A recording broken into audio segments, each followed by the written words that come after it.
Elasticity. देखो भाई, when distance between two atoms changes the potential energy between them also changes. आपको पढ़ाया हुआ है ये वाला ग्राफ, है ना? क्या था? पोटेंशियल एनर्जी वर्सेस डिस्टेंस का डिस्टेंस का कर्व है ये, है ना? यहाँ पे सबसे स्टेबल है, यस और नो? मैंने आपको एक फॉर्मूला पढ़ाया था, F is equal to minus D U by d x, याद होगा? बोलो, इसको इधर लेके जाएंगे, F dot d x is equal to d U. D U मतलब एनर्जी, और एनर्जी मतलब बेसिकली क्या? वर्क। तो वर्क और एनर्जी का रिलेशन, और मैं कहूं पोटेंशियल एनर्जी और फोर्स का रिलेशन ये होता है ना? ओनली फॉर कंजर्वेटिव फोर्सेस, ठीक है भाई? यहाँ पे कंजर्वेटिव फोर्सेस की बात हो रही है। तो देखो, इस पॉइंट पे मुझे बताइए स्लोप क्या है? जीरो। स्लोप जीरो है। मैं कहूंगा u वर्सेस x कर्व की स्लोप का नेगेटिव फोर्स देता है। मैं कहता हूं यहां पे स्लोप क्या है? जीरो। यहां पे बेसिकली नेट फोर्स क्या हो रही है? जीरो। ऐसा बोल सकते हो आप लोग, ठीक है? अगर मैं क्या करता हूं, एटम्स के बीच का डिस्टेंस चेंज कर देता हूं, this is the distance between atoms, yes और नो? अगर मैं एटम्स के डिस्टेंस को इतना कर दूं, फॉर एग्जांपल यहां पे r1 डिस्टेंस था, मैं अगर इस डिस्टेंस को r2 कर दूं तो क्या होगा? देखिए यहां पे स्लोप बताइए, पॉजिटिव। स्लोप का नेगेटिव करना है, स्लोप पॉजिटिव तो उसका नेगेटिव हो जाएगा। तो फोर्स कहां लगेगी? नेगेटिव डायरेक्शन में लगने लगेगी, मतलब force will act such that the distance between them reduces. समझ में आया? यहां पे मान लो 10 नैनोमीटर का गैप है, ठीक है, और यहां पे 12 नैनोमीटर हो गया, तो फोर्स क्या कोशिश करेगी? वापस से 10 करने की कोशिश करेगी। फोर्स इस तरह से लगेगी कि वापस इधर आ जाए, ठीक है ना? 10 नैनोमीटर गैप हो जाए। अगर मैं इधर कर देता हूं तो लेट्स से मैंने 8 नैनोमीटर गैप कर दिया, तो क्या होगा? तो देखो, हाँ, स्लोप इज नेगेटिव का negative positive, force will act in the positive direction, मतलब फोर्स कहां लगेगी? आगे की तरफ। एंड फोर्स जो है वो क्या कोशिश करेगी कि वापस से डिस्टेंस कितना हो जाए? 10 नैनोमीटर हो जाए। इस साइड होके बैठ जाओ, ये जो देवांश का इधर बैठ, ठीक है? ओके, ये बात क्लियर हो गई आप लोगों को? ठीक है। तो मैं ये कहता हूं कि जैसे ही मैं एटम्स के बीच का डिस्टेंस चेंज करने की कोशिश करता हूं, जैसे ही मैं एटम्स के बीच का डिस्टेंस चेंज करने की कोशिश करता हूं, फोर्स लगती है, एक रीस्टोरिंग फोर्स लगती है, जो क्या करती है? वापस से एटम्स के बीच के गैप को उतना ही कर लेती है ना? या करने की एटलीस्ट कोशिश करती है, यस और नो? ठीक है, ये तो स्प्रिंग जैसा कुछ हो गया। स्प्रिंग भी क्या करता था? बोलो, ये इसकी नेचुरल लेंथ है, मैंने इसको खींच दिया तो ये वापस आने की कोशिश करेगा, है ना? और अगर इसको दबा दिया तो ये वापस उधर जाने की कोशिश करेगा। वही हो रहा है, यहाँ पे खींच रहा हूं तो भी वापस आ रहा है, दबा रहा हूं तो भी वापस वहीं जाने की कोशिश कर रहा है। तो बेसिकली ये क्या हो रहा है? एक स्प्रिंग की तरह बिहेव करने लग गया है मटेरियल, ठीक है? और बहुत सारे मटेरियल्स जो हैं वो इसी तरीके से बिहेव करते हैं, ठीक है भाई? तो चलो अब डेफिनेशन पढ़ते हैं। What when the distance between two atoms changes, जब दो एटम्स के बीच का डिस्टेंस चेंज होता है, the potential energy between them also changes. The graph between potential energy and distance between the atoms is shown below. Potential energy और distance का curve यहां पे हो गया है, ठीक है भाई? एज द डिस्टेंस डिक्रीजेस, जैसे जैसे डिस्टेंस क्या होता है? डिक्रीज होता है, from r equal to 0 to r0, the potential energy of the system zero है। 0 से r0 जब जाता है तब पोटेंशियल एनर्जी क्या होती है? डिक्रीज होती है। And when the distance between atoms is decreased, या तो ये less stable from infinity to r0 आएगा, तो इंफिनिटी कर लीजिएगा, ठीक है? जब as the distance decreases from infinity to r0, जब इंफिनिटी से r0 डिस्टेंस तक आता है एटम्स के बीच का गैप, तो क्या होता है? Potential energy of the system decrease करती है। देखो वहां पे 0 थी, यहां पे उससे भी कम हो गई है, ठीक है? When the distance between atoms is decreased further, इससे भी जब हम कम करने की कोशिश करते हैं, the system becomes less stable, the potential energy increases, ठीक है भाई? इससे भी घटाने की कोशिश करेंगे तो क्या होगा? पोटेंशियल एनर्जी इंक्रीज करेगी and the system will become less stable. The reason for change in potential energy is electrostatic interaction between nuclei and electron clouds. तो जो न्यूक्लियस का मल्टीपल है वो ये हो गया, दोनों न्यूक्लियस है, और इलेक्ट्रॉन क्लाउड्स के बीच का जो इंटरेक्शन है उसकी वजह से ही क्या होता है? चेंज इन पोटेंशियल एनर्जी होता है on changing distance between atoms. सही है। The system is in stable equilibrium at R is equal to R not. R equal to R not पे क्या है? स्टेबल इक्विलिब्रियम है। Hence any small change in the distance between atoms results in the system coming back to its original position. ठीक है, जैसे ही हम are not से change करेंगे तो ये वापस क्या करेगा? आर नॉट वापस आ जाएगा। नहीं आई बात समझ में? क्लियर है? दक्ष फोकस है क्लास में? पता नहीं। If large amount of energy is provided to the system will move from stable position to infinite. बहुत ज्यादा एनर्जी दे देंगे तो क्या होगा? वेपर फॉर्म में कन्वर्ट हो जाएगा material and the atoms between gap between atoms will increase to infinite. सही है, सारा का सारा थ्योरेटिकल पोर्शन ही है ये। Elasticity, when external force is applied on a body the distance between atoms change. सही है भाई, अगर मैं किसी मटेरियल को खींच रहा हूं तो देखने से तो नहीं लग रहा है, लेकिन एक्चुअली क्या हो रहा है? मैं फोर्स लगा के एटम्स के बीच का जो डिस्टेंस है उसको चेंज करने की कोशिश कर रहा हूं, और उसकी वजह से क्या होगा? पोटेंशियल एनर्जी चेंज होगी, फोर्स लगेगी और वापस ये अपनी उसी पोजीशन पर जाने की कोशिश करेगा। सही है। The distance between atoms change, this change in distance causes restoring forces to act which try to restore the body in its original shape. ठीक है, जो फोर्स लगती है वो क्या करती है? वापस रिस्टोर करने की कोशिश करती है। ठीक है, आप ऐसे याद रखिए, don't do this, what is this. ठीक है, जब भी आप बॉडी के डायमेंशन को चेंज करने की कोशिश करेंगे क्या होगा? एक रिस्टोरिंग फोर्स लगेगा जो वापस से बॉडी की शेप को ओरिजिनल शेप में लेके जाने की कोशिश करेगा। ठीक है भाई। The extent to which the shape is restored depends on the material. जैसे कि ये मटेरियल देख लो, ये पेन है, किसका पेन है ये? I don't know. ठीक है, अब देखो, मैं इसको थोड़ा सा खींचा था, थोड़ा सा ये एक्सटेंड हुआ था, फिर मैंने छोड़ा, ये वापस अपनी उसी शेप में आ गया। लेकिन मान लीजिए मैं इसको दो गाड़ियों के बीच में ऐसे अटैच करके और फिर खींचता हूं तो ये क्या होगा? खिंच जाएगा बहुत ज्यादा, और फिर ये वापस अपनी शेप में नहीं आएगा। आप इसको ऐसे भी समझ सकते हो कि ये जो पेन है, फॉर एग्जांपल ये ऐसे है, अब देखो मैंने इसको बेंड कर दिया, छोड़ा, वापस ये अपनी शेप में आ गया। लेकिन इमेजिन करिए मैं इसको बहुत ज्यादा मोड़ दूं, क्या भी ये वापस अपनी शेप में आया? नहीं आया ना। क्यों भाई? क्योंकि इसकी इलास्टिक लिमिट से आगे चला गया, जितना ये मटेरियल झेल सकता है उससे आगे चला गया। ठीक है, इसको वापस थोड़ा सा ठीक करने की कोशिश करते हैं। ये ऑलमोस्ट वैसा ही हो गया है। ठीक है, क्लियर हुई ये बात क्या बोल रहा हूं मैं? ठीक है, तो अगर इलास्टिक लिमिट से आगे चला जाऊंगा तो मटेरियल वापस अपनी शेप में नहीं आएगा। और कौन सा मटेरियल कितना ज्यादा खींच सकता है और वापस अपनी शेप में आ सकता है, ये डिपेंड करता है मटेरियल के ऊपर। जैसे रबर है, रबर को बहुत ज्यादा खींचा, छोड़ा, वापस उसी शेप में आ गई, तो क्या है? उसकी इलास्टिक लिमिट बहुत आगे है। ठीक है ना, वो वापस अपनी शेप में आ जाएगा। ठीक है, the property to restore natural shape और to oppose the deformation is called elasticity. तो इलास्टिसिटी की डेफिनेशन क्या हो गई? नेचुरल शेप को रिस्टोर करने की जो एबिलिटी है, वापस उसी शेप में आने की जो कला है, जो योग्यता है किसी भी चीज के पास, दैट इज कॉल्ड इलास्टिसिटी। इसको आप दूसरी टर्म से पढ़ेंगे, और टू अपोज द डिफॉर्मेशन। सोचिए आपने किसी मटेरियल को डिफॉर्म करने की कोशिश की, मटेरियल के अंदर की फोर्सेस क्या करेंगी? वापस उल्टी डायरेक्शन में फोर्स लगाएंगी। अगर वो रिस्टोरिंग फोर्सेस बहुत ज्यादा है तो वो मटेरियल ज्यादा इलास्टिक है।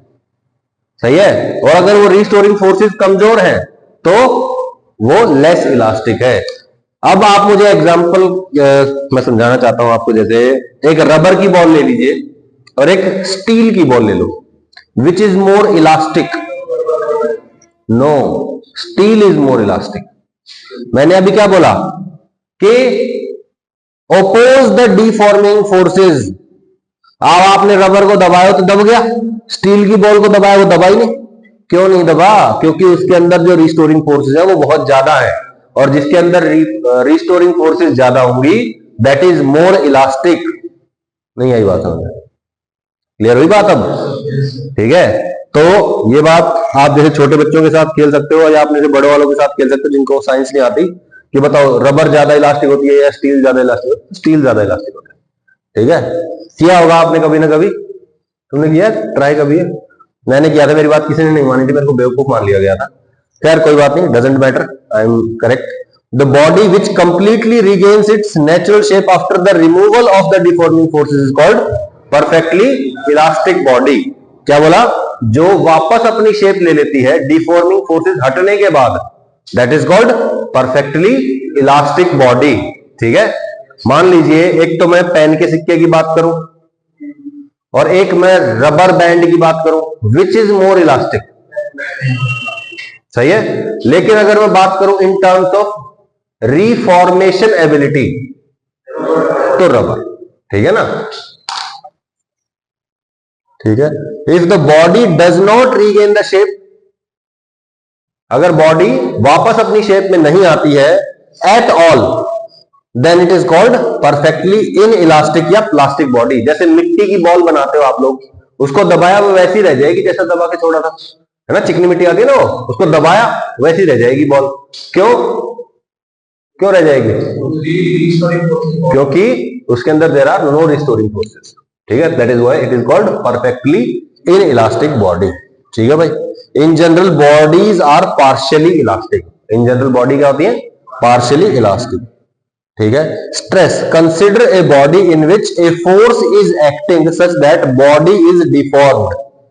क्या हो रहा है? एक बॉडी इमेजिन करिए जिसपे क्या लग रहा है? फोर्स लग रहा है। ठीक है, सच दैट बॉडी क्या हो गई है? डिफॉर्म हो गई है, डिफॉर्म हुई है। Then stress is defined as force per unit area. उस बॉडी पे जो लग रहा है फोर्स, और जो एरिया उस बॉडी का, फोर्स डिवाइड बाय एरिया कर दो, क्या आ जाएगा? स्ट्रेस आ जाएगा। जो प्रेशर होता है उसकी और स्ट्रेस जो होता है उसकी बेसिकली यूनिट्स, डायमेंशंस क्या होते हैं? सेम। प्रेशर क्या होता है? Force per unit area. ऐसे ही स्ट्रेस भी क्या होता है? Force per unit area. तो इनकी यूनिट्स एंड डायमेंशंस क्या होते हैं? सेम। ठीक है, अब स्ट्रेस कितने तरह का होता है देखते हैं। ठीक है भाई, स्ट्रेस होता है दो तरह का, एक तो होता है लॉन्गिट्यूडनल स्ट्रेस और अगला होता है टेंजेंशियल स्ट्रेस। अब लॉन्गिट्यूडनल भी दो तरह का होता है, एक टेंसाइल और एक कंप्रेसिव। ठीक है भाई, फिर कंप्रेसिव में ये आगे चल के आ जाएगा, कोई बात। देखो, stress is of two types. पहला होता है लॉन्गिट्यूडनल। क्या बोला? Longitudinal, the force acting on the body which can be resolved into two components. Normal can be resolved into two components, normal and tangential force. Normal force कहां लगती है? will या फिर perpendicular force will produce normal stress और longitudinal stress. अरे normal force समझते हो? एक तो होता है टेंजेंशियल, एक होता है नॉर्मल। तो जो नॉर्मल फोर्स होती है that will produce longitudinal stress. सही है, तो stress normal is equal to F normal divide by delta S. Delta S क्या है? Area. Okay, force per unit area. देखो, स्ट्रेस का जनरल फॉर्मूला क्या है? Force per unit area. लेकिन अलग अलग तरह का स्ट्रेस की बात करेंगे तो अलग अलग टाइप ऑफ फोर्स हो जाएगी। सही है, जैसे यहां पे किसकी बात कर रहे थे? लॉन्गिट्यूडनल स्ट्रेस की। लॉन्गिट्यूडनल स्ट्रेस नॉर्मल फोर्स पे डिपेंड करता है। सही है।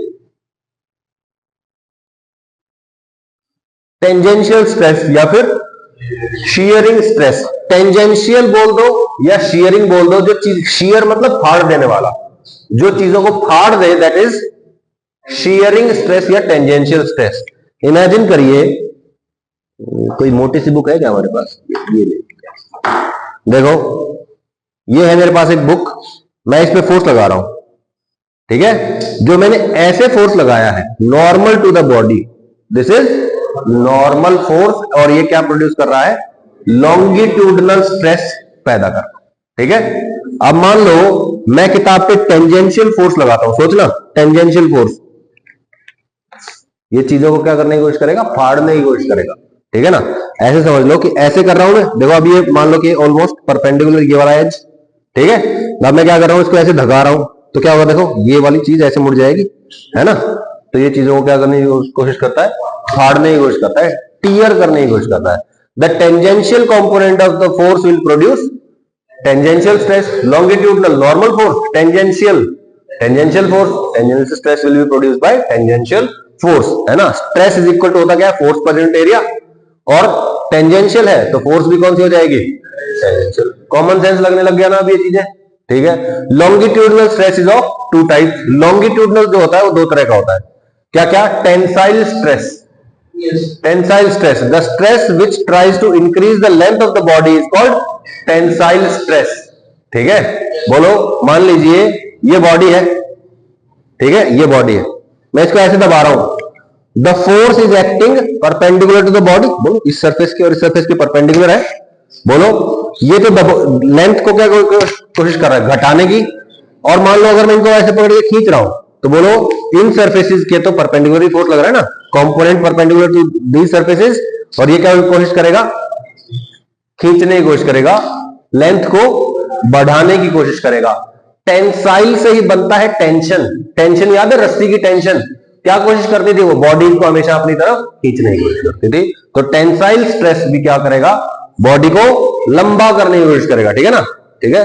The stress which tries to increase the length of the body is called tensile stress.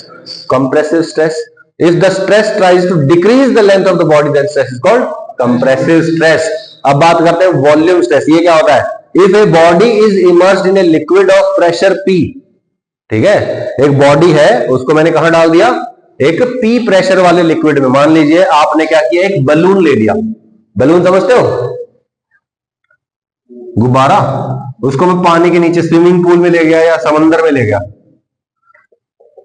बोलो यहां पे प्रेशर बहुत ज्यादा है। बोलो यहां पे ऐसे ऐसे जो समंदर का पानी है वो गुब्बारे को दबाने की कोशिश करेगा, यस और no? Volume stress. Body is immersed in liquid of pressure P, pressure है P, और एरिया जो है बॉडी का दैट इज A। तो बोलो pressure is acting perpendicular to the body, yes और नो? तो फोर्स क्या होगी? Pressure into area. इसके ऊपर लगने वाली जो फोर्स है that is pressure into area. ठीक है। तो वॉल्यूम स्ट्रेस क्या हो जाएगा? वॉल्यूम स्ट्रेस, वॉल्यूम स्ट्रेस वो स्ट्रेस होता है जो वॉल्यूम को घटाने की या बढ़ाने की कोशिश करता है। ठीक है। तो बोलो volume stress is equal to normal force divide by area. ठीक है। और नॉर्मल फोर्स क्या है? Pressure into area divide by area. तो क्या बचेगा? सिर्फ प्रेशर। तो बेसिकली जो वॉल्यूम स्ट्रेस होता है दैट इज प्रेशर। हम पे अभी भी एट दिस टाइम हम पे भी क्या लग रहा है? वॉल्यूम स्ट्रेस लग रहा है ड्यू टू एटमॉस्फेरिक प्रेशर, है ना? एटमॉस्फेयर भी तो हमको दबाने की कोशिश कर रहा है ना। मान लीजिए अगर आप स्पेस में चले जाएंगे विदाउट एनी प्रोटेक्टिव इक्विपमेंट, तो क्या होगा? आपकी बॉडी के अंदर जो ब्लड का प्रेशर है वो क्या करेगा? आपकी बॉडी के वेसल्स को फाड़ देगा। ठीक है। और आप फूल जाएंगे and after some time you will die. ठीक है ना? नहीं आई बात समझ में? ठीक है। तो अभी हम क्यों नहीं फट रहे हैं? क्योंकि जो आउटर प्रेशर है और जो इंटरनल प्रेशर है दे आर इक्वल। ठीक है। और बीच में आ गई है स्किन। लेकिन मान लीजिए कुछ लोग जैसे क्या करते हैं, बहुत हाई एल्टीट्यूड पे चले जाते हैं, हवाई जहाज में बैठते हैं आप, हवाई जहाज में जब बहुत ऊपर जाएंगे तो कान क्या हो जाएंगे? काम काम करना बंद कर देंगे। क्यों? आप वो किया होगा ना आपने, नाक ऐसे दबा के और मुंह बंद करके और फूंक मारने की कोशिश करते हैं तो क्या होता है? कान ऐसे भट्ट बोलते हैं ना। वो बेसिकली क्या हो रहा है? आपकी बॉडी के अंदर का जो प्रेशर है वो बढ़ गया है और बाहर का प्रेशर कम पड़ गया है, इसलिए ऐसे बोल रहे हैं। अब इमेजिन करिए, आप उल्टा करिए, मुंह बंद करिए, नाक बंद करिए और सांस लेने की कोशिश करिए, कान अंदर की तरफ ऐसे भट्ट करेंगे। ठीक है, वही वाली बात। ठीक है ना? तो जब आप प्लेन में होते हैं, तो जब आप नीचे से ऊपर जाते हैं तो आउटर प्रेशर क्या हो जाता है? कम। ठीक है। ऑक्सीजन की सप्लाई रहेगी वहां पे प्लेन में, ठीक है, लेकिन आपको ज्यादा सुनाई नहीं देगा। आफ्टर सम टाइम, मान लो कि भाई 15 घंटे की फ्लाइट है, तो क्या होता है? कान ठीक हो जाते हैं, आधे पौने घंटे बाद कान नॉर्मलाइज हो जाते हैं। लेकिन समस्या होती है जब आप वापस लैंड करते हैं। ठीक है। मान लीजिए आप बहुत हाई एल्टीट्यूड पे हैं, जब आप नीचे उतरेंगे तो क्या होगा? प्रेशर बढ़ने लगेगा। ठीक है। प्रेशर बढ़ेगा तो आउटर प्रेशर इज इंक्रीजिंग। आपकी बॉडी लो प्रेशर के हिसाब से एडजस्ट किया था अभी अभी कानों को, है ना? फिर क्या होगा? जैसे जैसे नीचे जाते जाएंगे आपके कानों में बहुत ज्यादा दर्द होने लगेगा। एक्सट्रीम पेन जो होता है, कान का दर्द होता है ना कई बार, जैसे बहुत एक्सट्रीम पेन होता है। क्यों? बिकॉज ऑफ आउटर जो प्रेशर है वो बहुत ज्यादा बढ़ जाता है। ठीक है। जैसे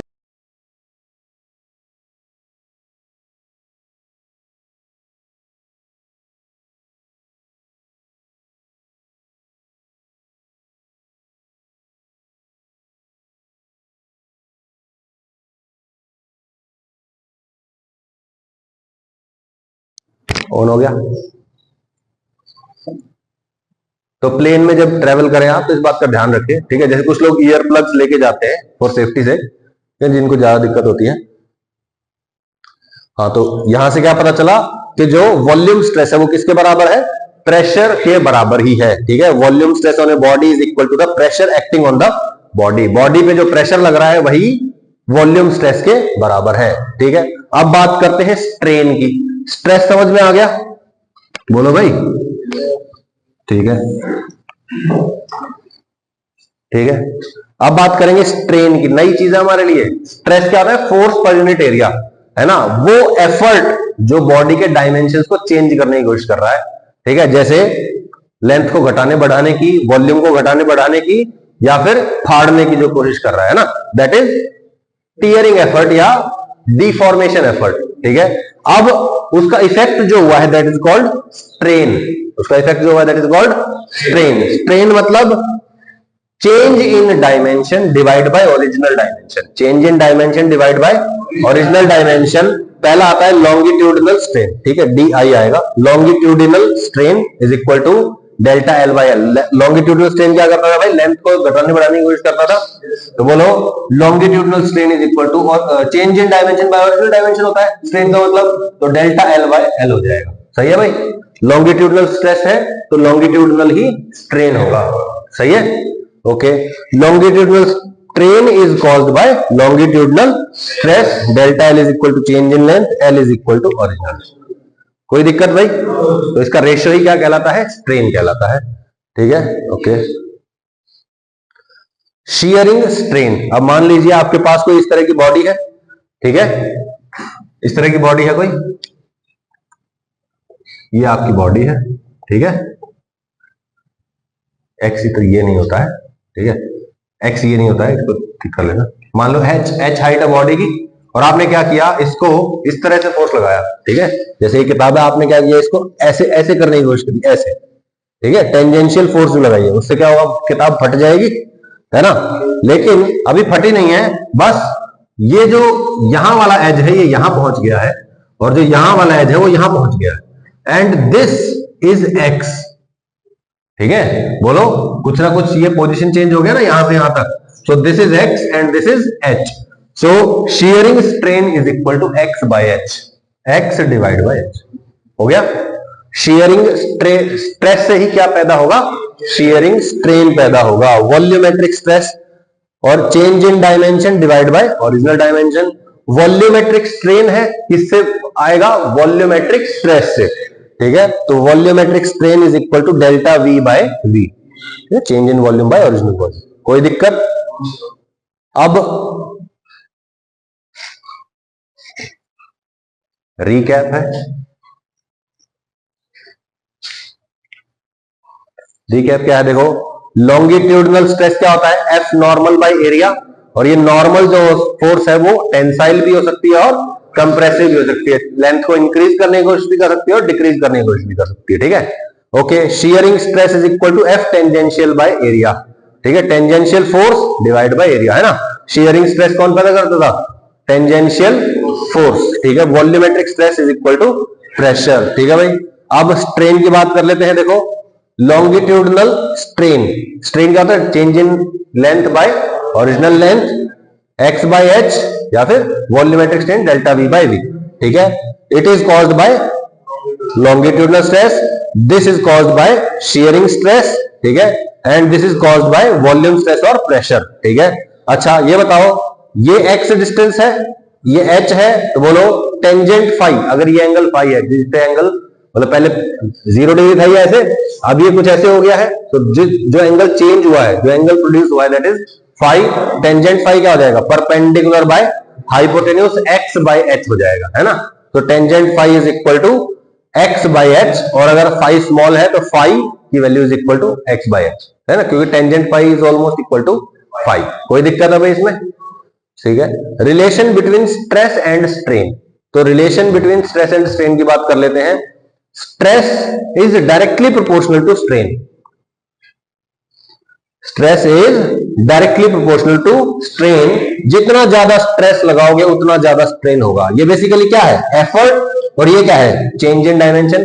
जितना ज्यादा आप एफर्ट लगाएंगे उतना ज्यादा चेंज इन डायमेंशन होगा, यस और नो? ठीक है, अगर आप बहुत ज्यादा फोर्स लगाएंगे तो कोई भी चीज बहुत लंबी हो जाएगी, बहुत छोटी हो जाएगी।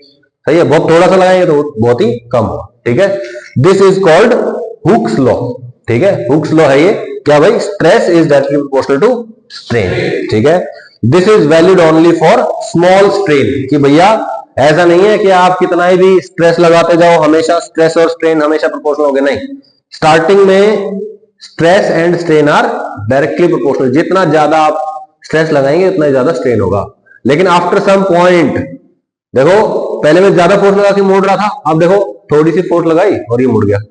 पहले यहां से जैसे यहां तक लाने में बहुत ज्यादा ताकत लगानी पड़ रही थी, जितना ज्यादा मैं इसको मूव करवा रहा था उतना ही ज्यादा एफर्ट लगाना पड़ रहा था। लेकिन जब ये आफ्टर सम पॉइंट क्या हुआ, एफर्ट कम लगाना पड़ रहा है और बॉडी जल्दी मुड़ जाती है। तो आफ्टर सम टाइम स्ट्रेस और स्ट्रेन डायरेक्टली प्रोपोर्शनल नहीं रहेंगे। ठीक है भाई, okay, this is valued only for small strain. ठीक है, अब जैसे यहां पे देखिए स्ट्रेस स्ट्रेन, स्ट्रेस और स्ट्रेन का ग्राफ बनाएंगे, डायरेक्टली प्रोपोर्शनल है तो क्या होगा, सीधी लाइन बननी चाहिए। थियोरेटिकली ये लाइन सीधी ही होती है, theoretically only for small values of strain. जब ये छोटा है तभी ऐसा रहेगा, अदरवाइज चेंज हो जाएगा ग्राफ। और ये ग्राफ ही स्टडी करना है हमको आगे चल के। ठीक है, बोलो stress is directly proportional to strain, stress is equal to K times strain, proportionality sign हटा के कांस्टेंट लगा दिया। This is called modulus of elasticity. ठीक है, क्या बोलते हैं इसको, मॉड्यूलस ऑफ इलास्टिसिटी। ठीक है भाई, और ग्राफ देख लो, स्ट्रेस वाई एक्सिस पे ले लिया, ये एक्स एक्सिस पे ले लिया, this is the slope, y is equal to M X plus C होता है, तो c तो है नहीं, यानी कि y is equal to slope into X, y is equal to slope into X. बोलो कोई दिक्कत है? स्लोप क्या होती है, tangent theta, tangent theta is equal to M is equal to K is equal to modulus of elasticity. कोई दिक्कत? सही है। मान लीजिए अगर ये स्लोप ज्यादा है, एक तो ऐसे है बॉडी और एक ऐसे है बॉडी, तो जिसकी स्लोप ज्यादा होगी उसका के ज्यादा होगा, मतलब उसका मॉड्यूलस ऑफ इलास्टिसिटी ज्यादा होगा, मतलब वो ज्यादा इलास्टिक होगी।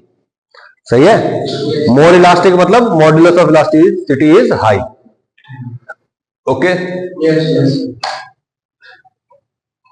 है ना, बड़ा इजी चैप्टर, मुश्किल तो नहीं है बिल्कुल भी। ठीक है, stress is directly proportional to strain, stress is equal to some E times strain. ठीक है, अब स्ट्रेस कितने तरह के पड़े, तीन तरह के, स्ट्रेन कितने तरह के पड़े, तीन तरह के, तो मॉड्यूलस ऑफ इलास्टिसिटी भी कितने होंगे, तीन होंगे, बस कॉमन सेंस है। ठीक है, अच्छा ठीक है, बहुत अच्छी बात है। If stress is longitudinal, E is equal to Young's modulus of elasticity. अच्छा, E की डेफिनेशन देख लो एक बार, स्ट्रेन को उठा के इधर ले जाओ, stress by strain is equal to E, मतलब मॉड्यूलस ऑफ इलास्टिसिटी का जो डेफिनेशन है वो क्या आएगा, स्ट्रेस पर यूनिट स्ट्रेन। सही है, इज इक्वल टू क्या आ जाएगा, मॉड्यूलस ऑफ इलास्टिसिटी। अब बोलो अगर लॉन्गिट्यूडनल स्ट्रेस है तो स्ट्रेन भी कैसा होगा, लॉन्गिट्यूडनल। तो बोलो जो ये E है ना, मॉड्यूलस ऑफ इलास्टिसिटी, इसका नाम हो जाता है Young's modulus of elasticity. Y से रिप्रेजेंट करते हैं, कैपिटल वाई से हमेशा, यंग्स मॉड्यूलस ऑफ इलास्टिसिटी। ठीक है भाई, अच्छा अगर स्ट्रेस कैसा है, शियर स्ट्रेस है, तो ये जो E है मतलब मॉड्यूलस ऑफ इलास्टिसिटी है, this becomes modulus of rigidity. इसके दो नाम और हैं, टॉर्शनल मॉड्यूलस, टॉर्शनल बेसिकली आप घुमाने की भी तो कोशिश कर रहे हैं ना, तो टॉर्शनल भी लग जाएगा यहाँ पे, टॉर्शनल मॉड्यूलस। और शियरिंग स्ट्रेस है, शियरिंग स्ट्रेन है, तो मॉड्यूलस को क्या बोलते हैं, शियर मॉड्यूलस भी बोल देते हैं। ठीक है, रिजिडिटी, ठोसता, रिजिड मतलब ठोस होता है, जो हिलता ही नहीं है, जैसे पत्थर बहुत ठोस होते हैं, है ना, उसको आप ऐसे मोड़ने की कोशिश करोगे फटते थोड़ी है, वो तो सीधा टूटते ही है ना, वो ऐसे डिफॉर्म नहीं होते। ठीक है, तो वही बात मैं कह रहा हूं कि modulus of rigidity, shear modulus और टॉर्शनल मॉड्यूलस, और इसको रिप्रेजेंट करते हैं ईटा से, एन से रिप्रेजेंट नहीं है, ये क्या है, ये ईटा है। ईटा क्या होता है, देखो एन की टांग लंबी हो गई है, ठीक है, eta. Okay, eta, theta, eta. No alpha, only reason. समझे नहीं तुम, शायद नहीं समझे, समझ जाओ। ठीक है, ठीक है। Stress is volumetric. अगर स्ट्रेस कैसा होगा, वॉल्यूमेट्रिक होगा, तो स्ट्रेन भी कैसा होगा, वॉल्यूमेट्रिक। तो जो इलास्टिसिटी का मॉडुलस है that is called bulk modulus of elasticity या bulk modulus of elasticity, capital B से रिप्रेजेंट करते हैं। हो गया? तो बोलो, अगर स्ट्रेस लॉन्गिट्यूडनल तो ई मतलब वाई, वाई मतलब यंग्स मॉडुलस ऑफ इलास्टिसिटी। अगर शियर स्ट्रेस है तो शियर स्ट्रेन होगा, तो क्या लगेगा यहां पे, modulus of rigidity, shear modulus या फिर टॉर्शनल मॉडुलस। अरे यहां पे लिखा हो ना, this is eta, represented by ईटा। और अगर स्ट्रेस क्या है, वॉल्यूमेट्रिक, तो स्ट्रेन क्या होगा, वॉल्यूमेट्रिक। और जो मॉडुलस ऑफ इलास्टिसिटी है that is bulk modulus of elasticity. तीन याद हो गए, स्ट्रेस, स्ट्रेन पता चल गए, मॉडुलस पता चल गए। कौन से होते हैं इधर देख के बताना नवदीप।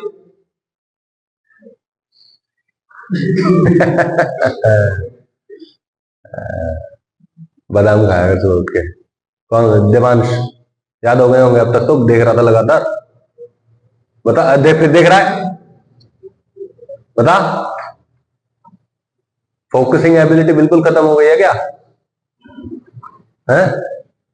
देख, फिर देखने लग गया। बता, Young's modulus of elasticity, shear modulus और बल्क मॉडुलस। ठीक है, तो बोलो y, ईटा और b। y मतलब यंग्स मॉडुलस का होता है, longitudinal stress, longitudinal strain.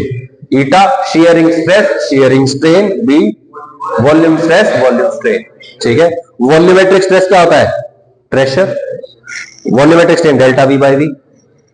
Shear strain x by H. Shearing stress tangential force by area. Longitudinal stress normal force by area और strain delta L by L. हो गया ना, देखो तीनों की डेफिनेशन हो गई, इसको याद कर लेना। बस यहां पे माइनस लगता है, क्यों? क्योंकि जब प्रेशर लगता है तो वॉल्यूम घटती है, सही है ना। ऐसे याद रख लो इसको कि जब प्रेशर लगता है किसी बॉडी पे तो वॉल्यूम को वो घटाने की कोशिश करता है। Positive pressure means decrease in volume, यहां पे पॉजिटिव फोर्स या positive stress means increase in length. ठीक है ना, इसलिए यहां पे माइनस लगा देते हैं। ठीक है भाई। Compressibility factor is reciprocal of bulk modulus. अब कंप्रेसिबिलिटी फैक्टर देख लो, इसको थोड़ा सा और समझते हैं, चलो कोई बात नहीं। देखो, रिस्टोरिंग फोर्सेस जिसकी ज्यादा होती है वो ज्यादा इलास्टिक माने जाते हैं। जिनका वाई बड़ा होगा वो ज्यादा इलास्टिक होंगे। बहुत सारा स्ट्रेस लगाया, बहुत थोड़ा सा स्ट्रेन पैदा हुआ, ये बड़ा ये छोटा, तो ओवरऑल ये क्वांटिटी बड़ी होगी, मतलब y की वैल्यू बड़ी होगी। सही है। अब इसकी बात करते हैं, ये बहुत बड़ा, ये बहुत छोटा, तो ये बहुत बड़ा, पूरी क्वांटिटी बहुत बड़ी हो जाएगी ना। दैट मींस बल्क मॉडुलस बड़ा किसके लिए होता है, जिसमें वॉल्यूम स्ट्रेस ज्यादा होता है। वॉल्यूम घटाने के लिए कोशिश तो बहुत की जा रही है, लेकिन वॉल्यूम घट बहुत थोड़ी सी रही। ठीक है ना। अच्छा, अब मैं कहता हूं किसी गैस की या किसी बॉडी की कंप्रेसिबिलिटी क्या होगी। कंप्रेसिबिलिटी, कितनी आसानी से उसको कंप्रेस किया जा सकता है। ये क्या कह रहा है, कितनी मुश्किल से उसको कंप्रेस किया जा सकता है, तो इसका रेसिप्रोकल ही तो हुआ कंप्रेसिबिलिटी। ठीक है भाई, ठीक है, तो ये बात आप याद रखेंगे। ठीक है, compressibility factor is reciprocal of bulk modulus. ठीक है, K is equal to 1 by B. B क्या होता है, P by delta V by V, तो delta V by V divide by P। ठीक है, वैल्यू ऑफ E या modulus of elasticity is high for solids and liquids. ठीक है भाई, मॉडुलस ऑफ इलास्टिसिटी मतलब इलास्टिक बिहेवियर सबसे ज्यादा किसका होगा, सॉलिड का, उससे कम लिक्विड का, और उससे बहुत बहुत कम गैस का। आप ये सोच के देखिए कि एक सॉलिड बॉडी है, ठीक है, सपना वाली सॉलिड बॉडी नहीं, रियल सॉलिड बॉडी की बात करो, फिजिक्स वाली। ठीक है, हाँ, तो अगर मैं इसको दबाने की कोशिश कर रहा हूं तो ये अपोज कर रहा है। अगर इसकी जगह मैं कोई लिक्विड ले लेता तो उसको दबाना इसके कंपैरिजन में थोड़ा सा और आसान होता। और अगर मैं इस मान लीजिए कि कोई हवा भरने वाला पंप होता है, उसमें गैस है, मैं उसको दबाने की कोशिश करूंगा तो वो तो सबसे आसानी से दबेगी, ऐसा नो। तो सबसे कम इलास्टिक बिहेवियर किसका होता है? गैसेस का। उससे तो ज्यादा, उससे ज्यादा, ठीक है भाई। Modulus of rigidity is 0 for liquids and gases. अब मॉड्यूलस ऑफ रिजिडिटी की बात करते हैं, ठीक है भाई। रिजिडिटी मतलब ठोस व्यवहार, है ना। पानी ले लो एक पतीले में, ऊपर वाली लेयर को ऐसे धक्का मारो, सरक जाएगी वो तो। मिनिमल पे, बहुत मिनिमल एफर्ट पे बहुत ज्यादा स्ट्रेन पैदा हो जाता है वहां पे, है ना। क्योंकि वो जो फटने वाली या जो फटने वाली जो उसकी कंडीशन है उसको वो रोक सकता ही नहीं है, तो उसमें उस तरह की कोई इलास्टिसिटी होगी ही नहीं। यानी कि modulus of rigidity is 0 for liquids and gases, ठीक है। E is equal to stress by strain. More stress, stress ज्यादा होगा तो E ज्यादा होगा, लेस स्ट्रेन होगा तो भी E ज्यादा होगा, ठीक है भाई। Common sense. The body whose length changes less is more elastic, सही है। एक बॉडी जिसकी लेंथ कम चेंज होती है is more elastic. In English elasticity means stiffness, hence ये क्या है? Metal are more elastic than rubber. Metal is more elastic than rubber, ठीक है। देख लो भैया, अगर मैं कह दूं कि इलास्टिक बिहेवियर चेक करना है, स्ट्रेस का वैल्यू सेम रखो और स्ट्रेन को चेक कर लो। जिसका ज्यादा स्ट्रेन वो लेस इलास्टिक, जिसका कम स्ट्रेन वो 5 न्यूटन फोर्स लगाओ मेटल की बॉल पे, ऐसे दबाओ, 5 न्यूटन फोर्स लगाओ, मेटल की बॉल नहीं दबेगी। 5 न्यूटन फोर्स लगाओ रबर की बॉल पे, वो दब जाएगी। स्ट्रेस सबका सेम है, एरिया भी सेम था दोनों का, स्ट्रेन एक में ज्यादा एक में कम, तो जिसमें ज्यादा स्ट्रेन वो less elastic, so rubber is less elastic. As temperature increases, intermolecular separation increases and elasticity decreases. Elasticity क्यों थी? क्योंकि जैसे ही हम एटम्स के बीच का गैप बढ़ाते हैं, एक फोर्स लगने लगती है, and force is directly proportional to slope, है ना। स्लोप का नेगेटिव होता है, तो जितना ज्यादा स्लोप होगा उतना ज्यादा मैग्नीट्यूड ऑफ फोर्स तो लगेगा। तो बोलो अगर मैंने टेम्परेचर बढ़ा दिया तो बोलो इससे थोड़ा सा यहां जाते ही बहुत हाई स्लोप मिल रही थी हमको, अब उतनी स्लोप नहीं मिल रही है, देखो। तो यहां पे फोर्स कम लगेगा, यहां पे फोर्स ज्यादा लगेगा। मतलब at lower temperature the body is more elastic and at higher temperature bodies are generally less.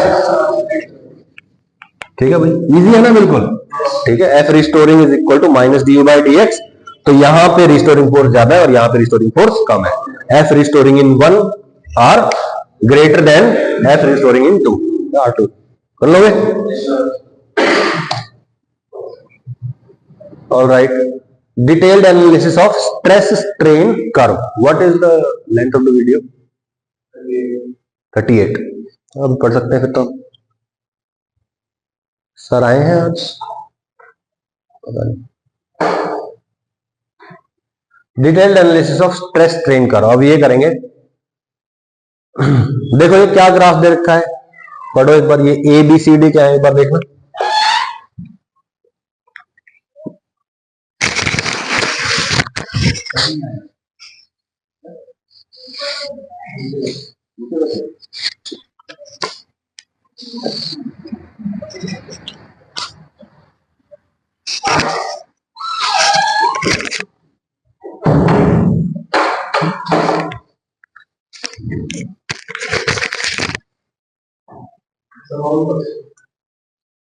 क्या